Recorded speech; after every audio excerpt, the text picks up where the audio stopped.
असलामुअलैकुम सत श्री अकाल ਤੁਸੀਂ देख रहे हो PPTV और मैं इरफान समोर। ਅਸੀਂ ਕਰਤਾਰਪੁਰ ਸਾਹਿਬ ਮੌਜੂਦ ਹਾਂ ਔਰ ਲੋਕਾਂ ਨਾਲ ਗੱਲਬਾਤ ਕਰ ਰਹੇ ਹਾਂ। ਇੱਕ ਕਪਲ ਮੇਰੇ ਨਾਲ ਮੌਜੂਦ ਹੈ, ਇਹਨਾਂ ਨਾਲ ਗੱਲਬਾਤ ਕਰ ਰਹੇ ਹਾਂ। ਇੰਡੀਆ ਤੋਂ ਆਏ ਨੇ, ਤਾਜ਼ੀ ਇੱਥੋਂ ਲੰਘ ਕੇ ਡਾਇਰੈਕਟ ਆਏ ਨੇ ਤੇ ਇਹਨਾਂ ਨਾਲ ਗੱਲਬਾਤ ਕਰ ਰਹੇ ਹਾਂ, ਵਿਚਾਰ ਸਾਂਝੇ ਕਰ ਰਹੇ ਹਾਂ। ਜੀ ਸਤਿ श्री ਅਕਾਲ। ਜੀ ਸਤਿ ਸ੍ਰੀ ਅਕਾਲ। ਕੀ ਹਾਲ ਨੇ ਭਾਜੀ? ਬਹੁਤ ਵਧੀਆ ਜੀ। ਅੱਛਾ, ਤੇ ਪਹਿਲੀ ਵਾਰ ਆਉਣ ਹੋਇਆ ਇੱਥੇ ਹਾਂ ਜੀ, ਪਾਕਿਸਤਾਨ? ਪਹਿਲੀ ਵਾਰ ਆਏ ਹਾਂ ਆਪਾਂ। ਤੇ ਕਿੱਦਾਂ ਲੱਗਾ ਇੱਥੇ ਆ ਕੇ? ਬਹੁਤ ਵਧੀਆ ਹੈ ਜੀ, ਬਹੁਤ ਵਧੀਆ ਲੱਗਾ। ਮਤਲਬ ਕੋਈ ਪਾਬੰਦੀ ਨਹੀਂ, ਵੀਜ਼ਾ ਨਹੀਂ, ਕੁਝ ਨਹੀਂ। ਬਿਨਾਂ ਵੀਜ਼ਾ ਤੇ ਤੁਸੀਂ ਆ ਸਕਦੇ ਹੋ ਕਦੋਂ ਵੀ। ਇੱਕ ਦੋ ਦਿਨ ਪਹਿਲਾਂ ਹੀ ਤੁਸੀਂ ਅਪਲਾਈ ਕਰੋ ਤੇ ਫਟਾਫਟ ਹੋ ਜਾਂਦਾ ਕੰਮ। ਅੱਛਾ, ਕਦੀ ਸੋਚਿਆ ਸੀਗਾ ਕਿ ਇਦਾਂ ਹੋ ਜਾਊਗਾ, ਇਦਾਂ ਆ ਸਕਾਂਗੇ, ਵੱਡੇ ਨਹੀਂ ਆ ਸਕੇ? ਇਹ ਤਾਂ ਵੇਖੋ ਕਦੇ ਇਮੈਜਿਨ ਹੀ ਨਹੀਂ ਕੀਤਾ ਸੀ ਕਿ ਵੀ ਜੋ ਬਿਨਾਂ ਵੀਜ਼ਾ ਦੇ, ਬਿਨਾਂ ਕਿਸੇ ਫਾਰਮੈਲਿਟੀ ਦੇ ਮਤਲਬ ਇੰਨੇ ਖੁੱਲ੍ਹੇ ਦਰਸ਼ਨ ਦੀਦਾਰ ਹੋਣਗੇ, ਆਪਾਂ ਕਦੇ ਸੋਚਿਆ ਨਹੀਂ ਸੀ ਹੈਗਾ। ਤੇ ਕੋਵਿਡ ਦੀ ਵਜ੍ਹਾ ਤੋਂ ਲੇਟ ਹੋ ਗਿਆ ਜਾਂ ਵੈਸੇ ਹੁਣ ਆ ਕੇ ਵਿਹਲੇ ਹੋਏ, ਟਾਈਮ ਹੋਣ ਲੱਗਾ ਆਉਣ ਦਾ? ਨਾ ਜੀ, ਉਹ ਕੋਵਿਡ ਕਰਕੇ ਜਿਹੜੀ ਪਾਬੰਦੀਆਂ ਸੀ ਤਾਂ ਕਰਕੇ ਸੰਗਤਾਂ ਲੇਟ ਹੋ ਗਈਆਂ, ਨਹੀਂ ਤਾਂ ਫਿਰ ਉਹ ਹੋਰਾਂ ਦਾ ਹੀ ਬੜਾ ਮਨ ਹੈ ਇੱਥੇ ਆਉਣ ਦਾ, ਪਰ ਉਹ ਕੋਵਿਡ ਦੀ ਪਾਬੰਦੀਆਂ ਕਰਕੇ ਨਹੀਂ ਆ ਸਕਦੇ। ਇਹ ਪਾਬੰਦੀਆਂ ਕੁਝ ਬਹੁਤੀਆਂ ਲੰਬੀਆਂ ਨਹੀਂ ਹੋ ਗਈਆਂ ਸੀਗੀਆਂ? ਇਹ ਤਾਂ ਕਾਫੀ ਲੰਮੀਆਂ ਹੋ ਗਈਆਂ ਨੇ, ਮਤਲਬ 2 ਸਾਲ ਹੋਣ ਲੱਗਿਆ, ਮਤਲਬ ਉਹੀ ਹਾਲ ਚੱਲ ਰਿਹਾ। ਕਾਫੀ ਇੰਤਜ਼ਾਰ ਕਰਨਾ ਪਿਆ? ਕਾਫੀ ਬਹੁਤ ਲੰਮਾ ਇੰਤਜ਼ਾਰ ਹੋ ਗਿਆ ਸਾਡਾ। ਤੇ ਫਿਰ ਉਧਰ ਪਾਕਿਸਤਾਨ ਆ ਜਾਂਦੇ, ਆਪਣਾ ਜਨਮ ਅਸਥਾਨ ਨਨਕਾਣਾ ਸਾਹਿਬ। ਬਿਲਕੁਲ ਕੋਸ਼ਿਸ਼ ਕਰਾਂਗੇ ਵੀਜ਼ਾ ਤੇ, ਬਿਲਕੁਲ ਜੇ ਮਿਲੀ ਤੇ ਬਿਲਕੁਲ ਆਵਾਂਗੇ। ਤੇ ਇੱਥੇ ਸਾਰਾ ਵਿਜ਼ਿਟ ਕਰ ਲਿਆ? ਜੀ ਜੀ, ਬਹੁਤ ਵਧੀਆ ਇੰਤਜ਼ਾਮ। ਕੀ ਸੋਚ ਕੇ ਆਏ ਸੀ ਤੇ ਕੀ ਦੇਖਿਆ?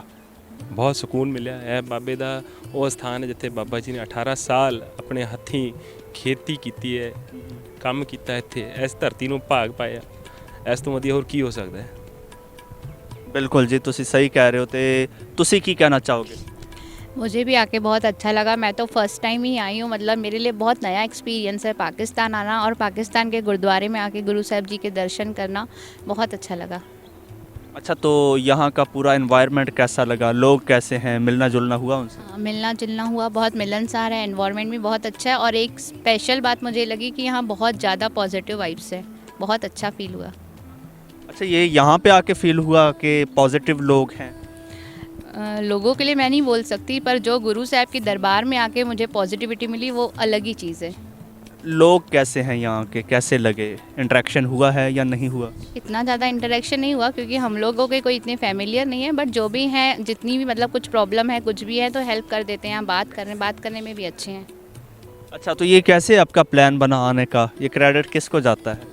ये क्रेडिट बाबा जी को ही जाता है सिर्फ। अच्छा, उसके बाद सेकेंडली आप दोनों में से किसका प्लान बना? ये मेरे हस्बैंड का ही प्लान बना।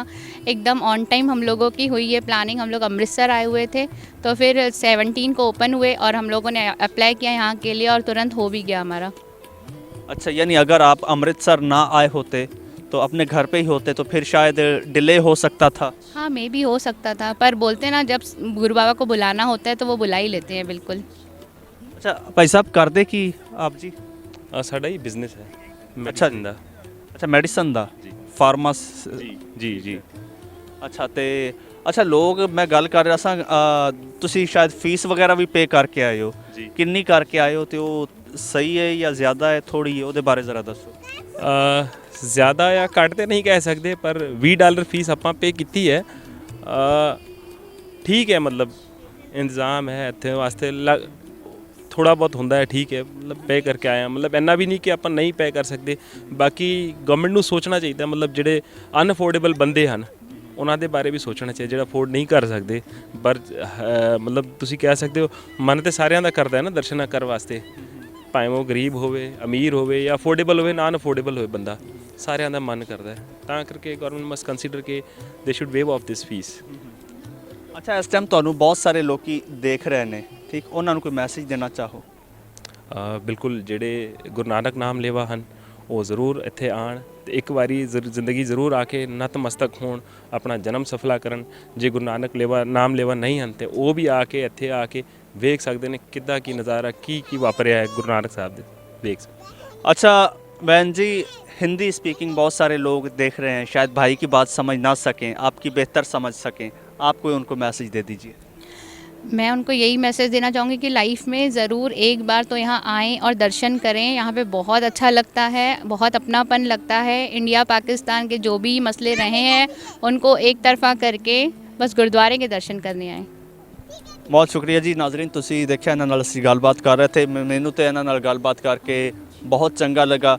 ਭਾਈ ਜੀ ਪੰਜਾਬੀ ਬੋਲ ਰਹੇ ਸੀ, ਜੱਟ ਬੰਦੇ ਨੇ, ਭਾਬੀ ਜੀ ਹਿੰਦੀ ਬੋਲ ਰਹੇ ਸੀ, ਲੇਕਿਨ ਉਮੀਦ ਹੈ ਤੁਹਾਨੂੰ ਸਮਝ ਆ ਗਈ ਹੋਏਗੀ। ਮੈਨੂੰ ਇਜਾਜ਼ਤ ਦਿਓ, ਫਿਲਹਾਲ ਰੱਬ ਰਾਖਾ।